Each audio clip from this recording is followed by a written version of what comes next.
जिंदगी में प्यार ना हो तो जिंदगी बोरिंग हो जाती है ना।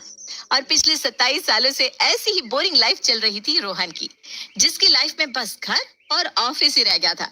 रोज सुबह 7 बजे उठकर सीधा ऑफिस के लिए निकल जाना और ठीक शाम 7 बजे तक घर लौट आना। पर आजकल उसी रोहन के मिजाज जरा बदले बदले लग रहे थे। अरे नहीं यार, तू क्यों सिंगल रहना चाहता है? मुझे देख, पहले वही घर से ऑफिस का रास्ता मुझे काटता था। आज उसी रास्ते पे फोन पर अपनी फ्रेंड से बात करते जाता हूँ। लगता ही नहीं कि ये वही रास्ता है। अब तो लगता है ये रास्ता चलता ही जाए, बस चलता ही जाए। इस रास्ते पर चलते चलते कभी तो हमें छोड़कर मत चल देना। वैसे भी जैसे किसी लड़के की लाइफ में लड़की आती है ना, वो सबसे पहले अपने दोस्तों को ही बोलता है। अरे ऐसे कैसे? तेरा भाई ऐसा नहीं है। और पायल तो बिल्कुल भी ऐसी नहीं है। वो तो मुझे कहती रहती है, जाओ अपने फ्रेंड से मिलो, पार्टी करो।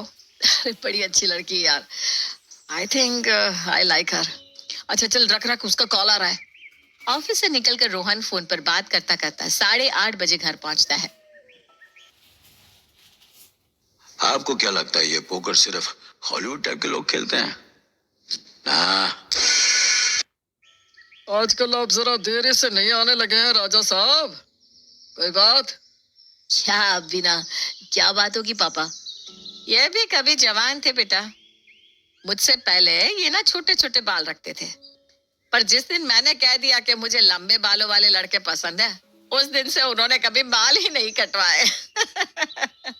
जब भी किसी लड़के के जीवन में कोई लड़की आती है ना, तो उसकी हरकतों में वो साफ साफ दिखने लग जाता है। अरे नहीं मम्मी, मैं जा रहा हूँ। धीरे धीरे रोहन और पायल की दोस्ती प्यार में बदल जाती है और रोहन उसे प्रपोज कर देता है। पायल भी उसे हाँ बोल देती है और दोनों एक दूसरे को डेट करने लग जाते हैं।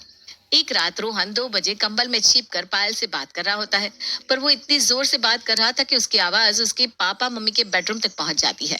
और उसकी आवाज को सुनकर प्रिया चुपके से आकर अपने बेटे के कंबल के अंदर मुंह डालकर कहती है, ऐसी बातें करनी है ना तो जरा धीरे कर ले बेटा, घर में तेरे मम्मी पापा भी हैं।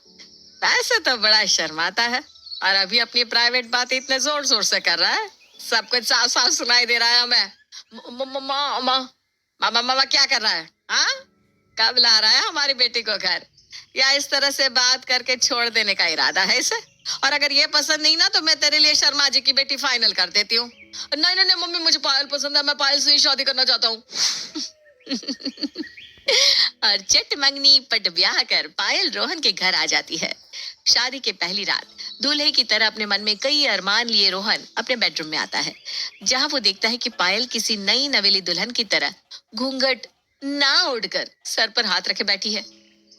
अब आ रहे हो तुम? मैं कब से वेट कर रही हूँ तुम्हारा। मुझे ना बड़ी घबराहट हो रही है। रोहन, मैं अच्छी बहू बन तो पाऊंगी ना? अरे हाँ, पागल क्यों नहीं। वैसे भी मेरे घर में ना सारे लोग बड़े चिल है, तुम्हें कोई प्रॉब्लम नहीं आएगी। आ जाओ मेरे पास, आओ डार्लिंग। क्या रोहन, यहाँ मैं टेंशन में और तुम्हें रोमांस सूझ रहा है।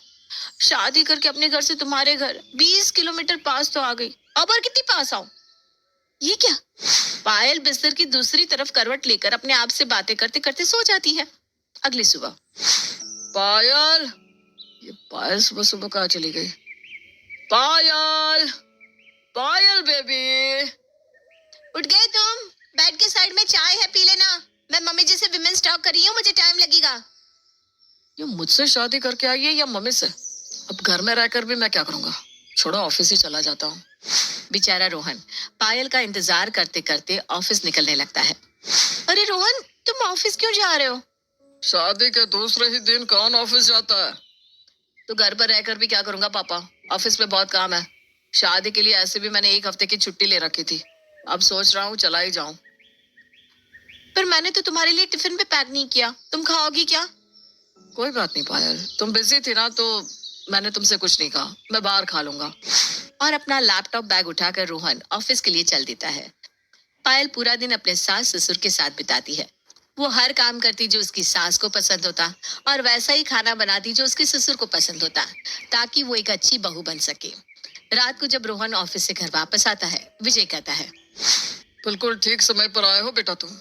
बहू गर्मा गर्म पूरियां उतार रही है, आओ जल्दी से खाने पर बैठ जाओ। अच्छा, क्या बना रही हो पायल? पूरियां और साथ में कौन सी सब्जी है? मेरी फेवरेट आलू की सब्जी है ना। तेरी पत्नी बाद में है वो, पहले मेरी बेटी है, उसने मेरी फेवरेट मेथी की सब्जी बनाई है। मेथी? नहीं नहीं, मेथी तो मैं खाता ही नहीं हूँ। अरे बेटा, बहू की इतनी इच्छा थी सब्जी बनाने की, मैं उसे मना नहीं कर पाई। लगता है अपने पापा जी की फेवरेट सब्जी बनाने में वो ये भूल गई कि तुझे मेथी पसंद नहीं है। रुक, मैं तेरे लिए कुछ और बना देती हूँ।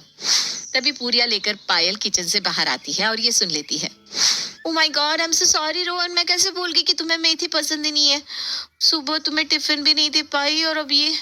रुक रुको मम्मी जी, आप भी बैठिए, मैं अभी अपने पतिदेव की फेवरेट दम आलू की सब्जी बनाकर लाती हूँ। एक तरफ प्रिया अपने सास ससुर को खाना खिलाती है तो दूसरी तरफ दम आलू की सब्जी की तैयारी करने लग जाती है। और फिर रोहन की पेट पूजा भी करवाती है और इसी में वो इतनी थक जाती है कि उसका शरीर दर्द से टूटने लगता है। पायल के साथ कुछ क्वालिटी टाइम बिताने के बाद रोहन किचन में आता है, जहां वो देखता है कि पायल बर्तन धो रही है। पिछले 2 घंटे से मैं तुम्हारा रूम में वेट कर रहा हूँ। ये सब क्या है पायल? कभी खाना बनाना, कभी बर्तन धोना। मैं बीवी लाया था या काम वाली बाई? नहीं नहीं रोहन, ये सब तो एक अच्छी बहू का कर्तव्य है और एक अच्छी बहू बनने के लिए मुझे ये सब करना ही पड़ेगा। मुझे कुछ नहीं पता। तुम इन कामों में इतनी उलझी रहती हो कि मुझसे बात करने तक का टाइम नहीं है तुम्हारे पास। मैं कल ही घर में काम वाली रख रहा हूँ और इस पर मुझे कोई बहस नहीं चाहिए। छोड़ो बर्तन, चलो आराम करो। और अगले ही सुबह रोहन अपने घर में एक काम वाली ले आता है। ये मोहतरमा कौन है? अरे तू तो कमला है ना, विमला की बेटी। हाँ भैया, कैसे पहचानी? अच्छा, ये वही है जो पहले माँ जी के समय पर थी। नहीं नहीं भाभी, वो तो हमारी माँ थी। अगर आप सभी का डिस्कशन हो गया हो तो पायल, कमला आंटी को घर का सारा काम समझा दो। अब कमला आंटी ही हमारे घर का सारा काम करेंगी। अरे ऐसे कैसे रोहन, मुझे बिल्कुल भी पसंद नहीं है किसी बाहर वाले से घर का काम करवाना। और पायल है तो संभाल तो रही है सब कुछ वो। पायल, हमारी बात हो चुकी है, तुम सब देख लेना, मैं ऑफिस के लिए निकल रहा हूँ। पायल कमला को घर की सारी चीजें समझा देती है, पर जैसे ही कमला कोई काम शुरू करने जाती, प्रिया उसे टोकने लग जाती। अरे अरे कमला, ये कौन